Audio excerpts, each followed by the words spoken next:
Hello everyone, amazing বং diaries থেকে আমি দেবলীনা আপনাদের সকলকে জানাই আমার চ্যানেলে অনেক অনেক স্বাগত। আজকের ব্লগে আপনাদের সঙ্গে একটা মজার অভিজ্ঞতা শেয়ার করব। আজকের ব্লগটা যে বিয়েবাড়ি সংক্রান্ত সেটা তো নিশ্চয়ই থাম্বনেল দেখে বুঝেই গেছেন। সন্ধেবেলা আমরা দুই করগিন্নি বসেছি সাজুগুজু করতে। মেকআপ আর চুল আমি নিজেই করে নিয়েছি, আর হেয়ার স্টাইলের দায়িত্ব ছিল আমার ছোট যা সাগরিকার ওপর। চুলটা আমি বেঁধেই নিয়েছি, ও এখন ফ্লাওয়ার দিয়ে ডেকোরেট করে দিচ্ছে। বিয়ে বাড়ি যাবো আর সাজগোজ করবো না তাই কখনো হয়? তাই আমরা দুই বউ মিলে প্রচুর সাজগোজ করে নিয়েছি। আমাদের দুজনকে কেমন লাগছে প্লিজ কিন্তু কমেন্ট সেকশনে অবশ্যই জানাবেন। আর ব্লগটা ভালো লেগে থাকলে অবশ্যই কিন্তু লাইক, কমেন্ট, সাবস্ক্রাইব করবেন। আর একটা আছে, এই দেখুন আমার বরকে দিয়েছি গয়না পরানোর দায়িত্বে। একটু নামিয়ে দাও। আমরা যখন সাজগোজ করছিলাম অলরেডি তখন 8:30 বেজে গেছে।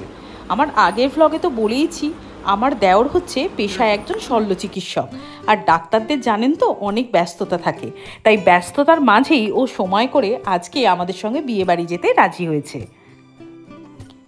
আর এই রিসেপশনের নেমন্তন্নটাও আমার দেওরের হাত ধরেই কিন্তু এসেছে। অলরেডি ঘড়িতে বাজে এখন 11:45, আর আমরা এখন এই বৃষ্টির রাতে সপরিবারে বেরিয়েছি বিয়ে বাড়ির নেমন্তন্ন রক্ষা করতে। আর এই রিসেপশনের ভেন্যুটি ছিল কোলাঘাট এক্সপ্রেস ফুড প্লাজাতে। রাত প্রায় 11:30টার দিকে আমরা ভেন্যুতে পৌঁছেছি। যখন আমরা নেমন্তন্ন রক্ষা করতে ভেন্যুতে পৌঁছালাম তখন অলমোস্ট সমস্ত অতিথিরা বাড়ির পথে রওনা দিয়েছেন। আমরাই সম্ভবত লাস্ট ইনভাইটেড গেস্ট, কিন্তু কিছুই করার নেই। আমার দেওর সমস্ত অপারেশন শেষ করে পৌঁছতে অনেকটা লেট করে ফেলেছে। চলুন এবার ভেতরে যাওয়া যাক। কি সুন্দর ডেকোরেশন করেছে দেখুন। আমি যতটুকু পেরেছি লেন্স বন্দি করে আপনাদের সঙ্গে শেয়ার করছি। ওই যে ত্রিধা ওর দাদুর হাত ধরে আগে আগে এগিয়ে চলেছে। আর বিয়ে বাড়ির ভেন্যুটা কি সুন্দর, আর কি সুন্দরভাবে সাজিয়েছে। আমি শুধু তাকিয়ে তাকিয়ে সেটাই দেখছিলাম। কিন্তু এত রাত্রে অলমোস্ট লোকজন সকলেই চলে গেছে। কিছু বাড়ির আত্মীয় স্বজন আর বাইরের হয়তো কয়েকজন অতিথি রয়েছেন এখনো। এখানে ত্রিধা গণেশ বাবাজির সাথে একটা সুন্দর ছবিও তুলেছে, আর ভিডিও আমি ক্যাপচার করে নিয়েছি। অনুষ্ঠানটি হচ্ছিল একদম টপ ফ্লোরে, তাই এখানে লিফটে করে আমাদের টপ ফ্লোরে পৌঁছতে হবে। তুমি দাও দাও, ওর হাতে দাও। আর এই হচ্ছে আমাদের নতুন বউ। এর বিয়ের অনুষ্ঠানটিও আমি কিন্তু ভিডিও করে আমার চ্যানেলে আপলোড করেছি। আপনারা যদি কেউ না দেখে থাকেন প্লিজ চ্যানেলটা একটু চেক আউট করে ভিডিওটি দেখে নিতে পারেন। বিয়ে বাড়ি পৌঁছে এবার ফটো তোলার পালা।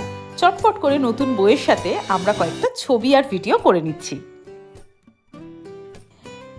কিন্তু ফটোশ্যুট করে যখন খাবার ওখানে গেলাম, দুঃখের বিষয় সমস্ত খাবার শেষ হয়ে গেছে। কিন্তু বিশ্বাস করুন ওনাদের আতিথেয়তার এতটুকু কিন্তু অভাব ছিল না। ওনারা আমাদের জন্য সঙ্গে সঙ্গে পাশের রেস্টুরেন্ট থেকে বিরিয়ানি এনে আমাদের খাওয়ার ব্যবস্থা করেছেন। আমরা দেরিতে পৌঁছেছি তাই আনফর্চুনেটলি খাবার দাবার অলমোস্ট শেষ হয়ে গিয়েছে। এটাতে কিন্তু ওনাদের কোনো রকম দোষ আমি অন্তত দেখি না।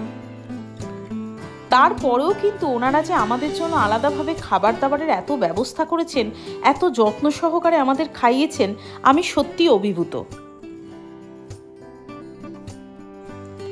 পেট ভরে বিরিয়ানি মিষ্টি খেয়ে এখানে আমরা সেলফি তুলতে ব্যস্ত। আর এই আমার পুরো পরিবার, আমার শ্বশুরমশাই, শাশুড়ি মা আর বাকি 3 জনের বোধহয় ইন্ট্রোডাকশনের আর প্রয়োজন নেই। তাড়াহুড়োতে এত সুন্দর সেলফি জোনটা আমি মিস করে গিয়েছিলাম। রাত তখন প্রায় 12টা, 12:30, আর এখানে ত্রিধা দেখুন সেলফি জোনে কি সুন্দর পোজ দিয়ে ছবি তুলছে।